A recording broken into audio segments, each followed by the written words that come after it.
Welcome to BSW. Thanks for watching and tuning in.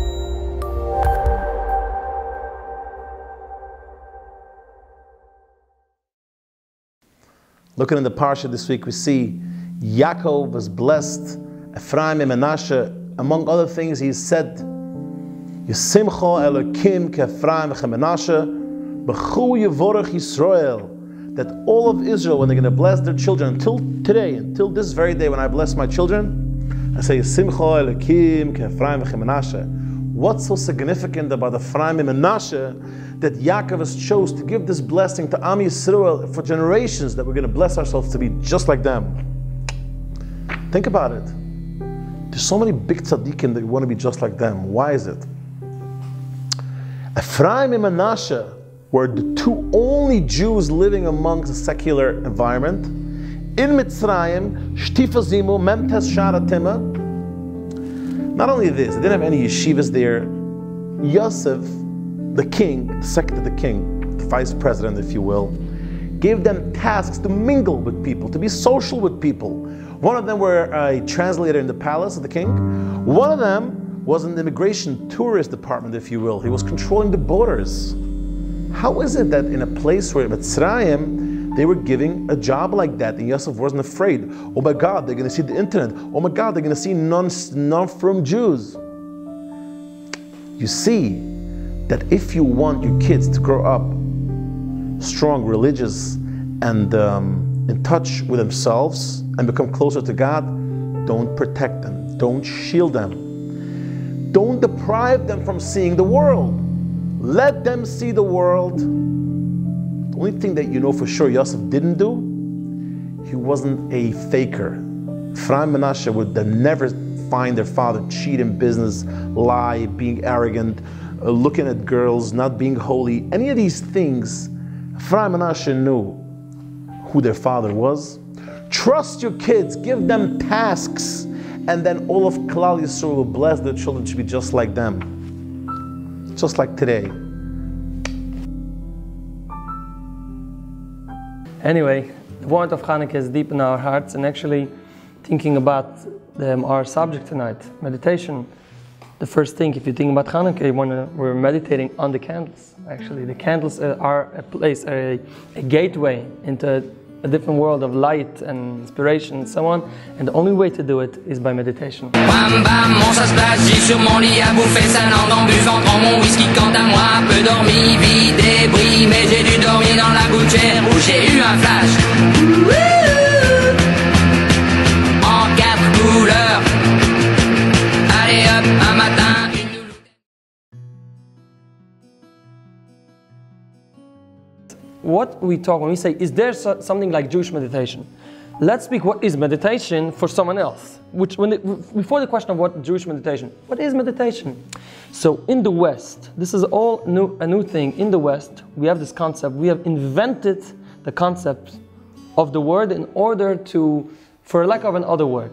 Why? Because someone that hears about meditation, right away it's associated with a Buddhist monk sitting in the lotus position. It's associated with some kind of home sound and chanting and mantras and all kinds of things from the East, and incense and Hinduism and Buddhism and so on and so forth. But when you go to the East, if anyone ever here visited an ashram, he knows that no one ever heard about the word meditation. It's not because they don't translate it in the same way. Because they use the Hindu language, and that's why they have a different word for it. What do they call it? They don't call it. They call it what we call a havdil, tefillah, prayer. That's what they call it. Because for them, meditation is not a means to get something. Beautiful. It's the actual doing of something, and that's not Jewish meditation. Jewish meditation is just an aid in order to open oneself, to be able to engage in prayer. Well, wow, that's a good question. If I'm driving, let's say, I'll open the window, act like a lunatic, and then, you get out of it somehow. If you act like a lunatic, then in the middle you start thinking like, what am I doing? And then you start laughing at yourself. So once you start laughing at yourself, you have already that smile on your face. And it's like, yeah.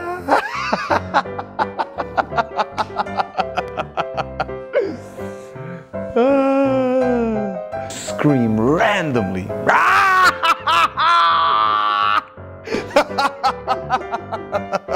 Yeah, that's my favorite. Hello, yeah. You're not normal, I know. Thanks for noticing. Yeah, thanks so much. I'm trying so hard.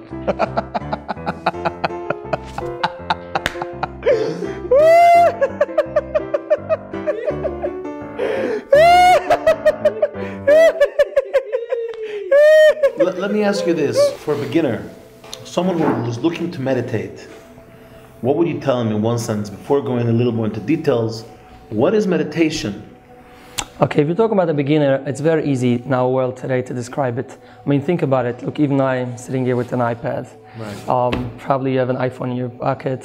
Music is playing in your head because you hear it on your, whatever, in your car, and so on and so on and so forth. Our lifestyle is so that I sometimes visualize that we're like someone sitting in the ICU and connected with all these life support machines, God forbid, and respirator and all these machines in order to survive, basically to live.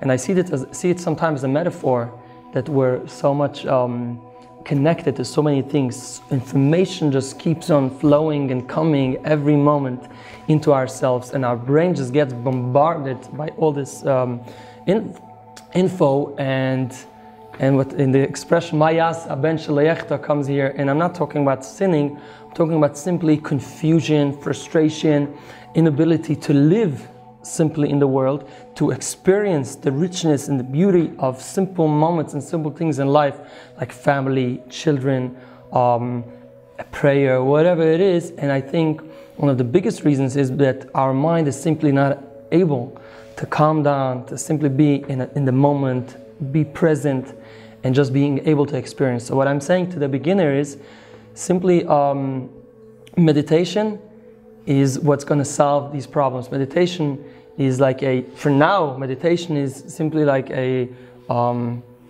life vest in this crazy ocean, in this turmoil going on in the brain of a human being today, of anyone and everyone. How so? By being aware of your thoughts? How so is that going to be a savior to you? Okay, so could also, another metaphor that I like to use sometimes, a dark room. I mean, think about Hanukkah, talking about the 8 candles, just one candle lit up the entire world for 2,000 years.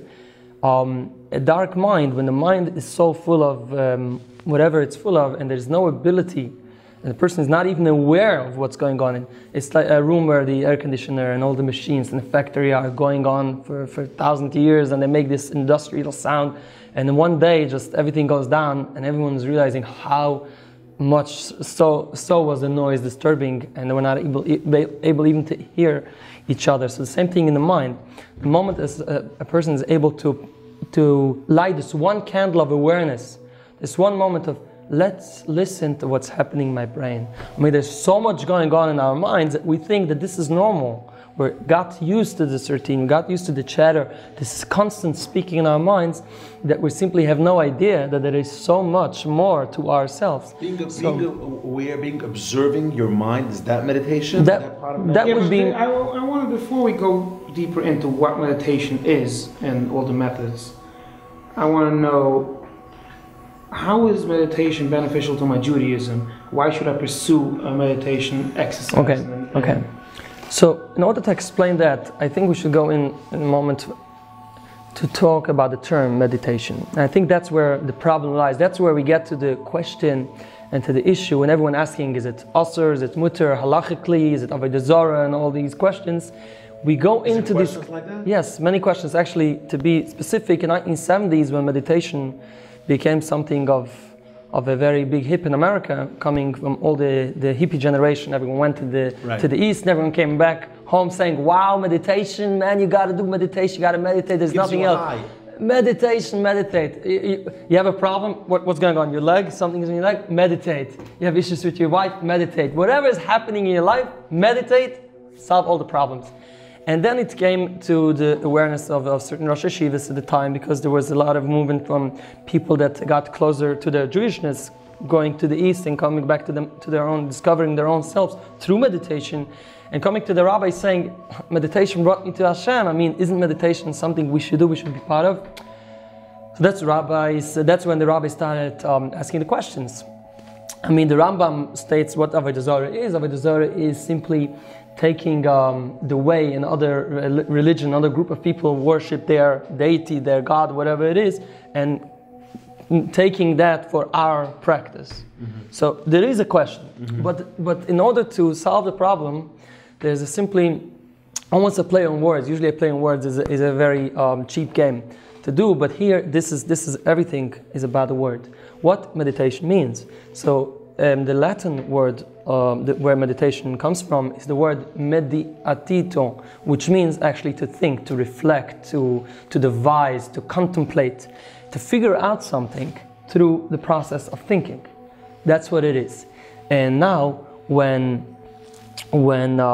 thinking about meditation in that term, so every action that one would take in order to think consciously, I'm now thinking about it. Even a yeshiva boy, think about a yeshiva boy opening a Gemara, taking a Tosfos, is starting to shackle and drive with the finger to figure out the Tosfos. In a way, he's meditating, because what happens is he stops the constant way of thinking in his mind. Actually, when people meditate, it's been tested. I mean, scientifically, that in EEG test, the brain waves slow down, and there's a whole different pattern in the brain. So therefore, the same thing would happen. Someone being focused and in depth of any sort of material, if it's science, or if it's something of Yiddishkeit, and if he's going to be into it in a way that will eliminate everything else happening in his mind, and there's nothing else but that subject, which we know it's a very common experience for every Jewish learner, that this would be called meditation. That would be actually active meditation. But the only thing which is missing, why it wouldn't be called meditation in the popular term of meditation, because the person doing has no idea that this is what's happening, and he has no intention that this process should be happening.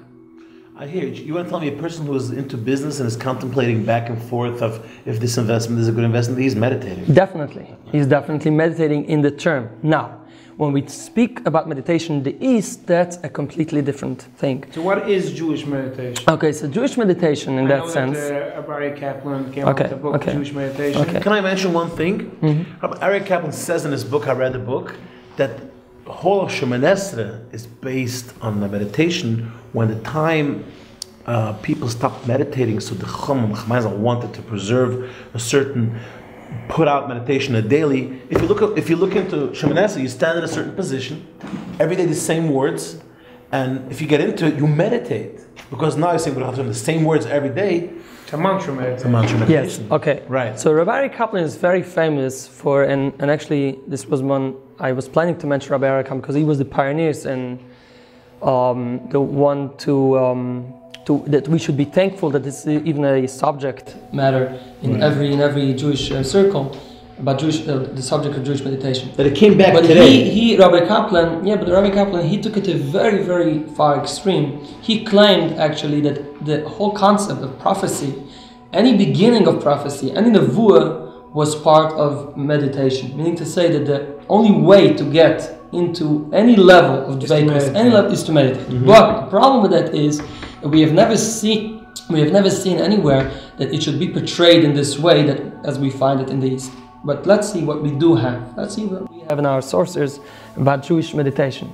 And every day of a Jewish person, Jewish meditation comes in. And again, we're not doing it consciously, but I think today it's very important that people should do it consciously in order to be able to do it as a practice when it comes to doing it in tefillah. For example, the famous Gemara, the Mishnah, Chasidim Rishonim Rishoin Sho Achas Lifnei Tefillah. So they were spending an hour before Shemoneh Esrei, before the Tefillah, whatever that was in the time, even before the time that Shemoneh Esrei was constructed in the way we know it, and they were spending an hour of their time contemplating and whatever doing. So what did they do? So the Torah tells us in Shulchan Aruch, the Torah Shulchan Aruch tells us before Hilchos Shemoneh Esrei, and Hilchos Tefillah before the Seif there about Shemoneh Esrei, that they used to contemplate about the greatness of Hashem, about the nothingness of them, of their own self and their own existence, and through that they were able to get to a level which he calls there Hispashtus Agashmis, that which kind an undress of any physical materialistic existence, close to the level of prophecy. I mean, so he's basically saying it for me and for you and for all of us. He's saying to us, guys, in order to daven Shemoneh Esrei, you have to be completely detached from physical reality. So how does one do it? Meditation. Through meditation, which means, what do we mean by meditation?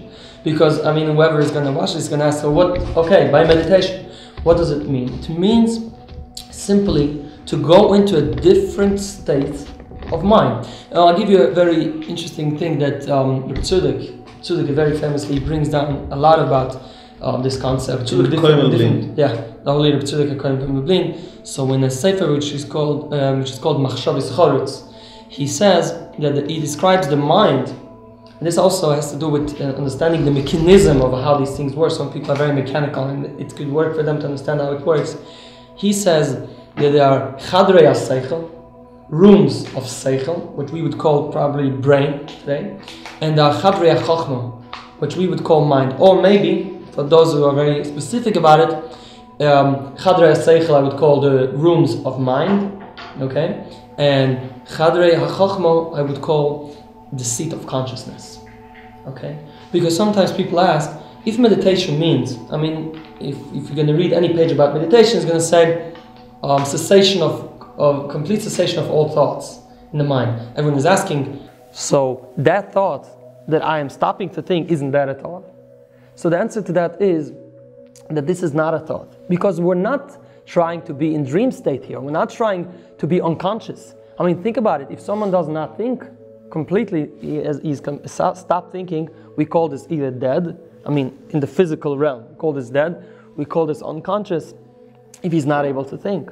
So in reality, the only point that we're making that meditation is a conscious movement towards thinking, meaning to say that I'm aware of my thoughts. In an analogy from computers, I am not used by my computer, I'm actually using my computer. So in the words of Reb Tzudek, he's saying that a person should work every day. He brings down the Gemara says, Eizeu Am Ha'aretz, the Gemara in Brachos says, which is considered a Am Ha'aretz, someone which is of a layman in Yiddishkeit, someone which is not educated, or someone which is not living the life of someone that looks for the higher, for the richer way of spiritual life. The one that does not read Kriya Shema in the morning and evening, that's an Am Ha'aretz. So the Tzaddik is saying, why is this? What does this have to do with being an Am Ha'aretz? I mean, we thought Am Ha'aretz means someone that simply is not educated in Torah and so on and the mitzvahs. So he's saying Am Ha'aretz means someone that does not care. And someone that does not care means that he does not care at least twice a day to contemplate and move out from the constant chatter in the brain, from the constant routine of thought that he calls Chadrei HaSeichel, the rooms of the mind, into the Chadrei HaChochma, into the rooms of wisdom, the rooms of consciousness. Meaning that he's actually deciding, I will consciously now think about Ribono Shel Olam. If you ask in one word, what is Jewish meditation? That is Jewish meditation. The Jewish meditation in one word is to now consciously decide, I will think about Ribono Shel Olam now, which is Shivisi Havaya Lenegdi Tamid. That's what it means. Thank you for watching this week's amazing show. Please like the video, subscribe to our channel. and share with all your friends on Facebook and Twitter. And until next week, Chazak v'frikamatz, yo!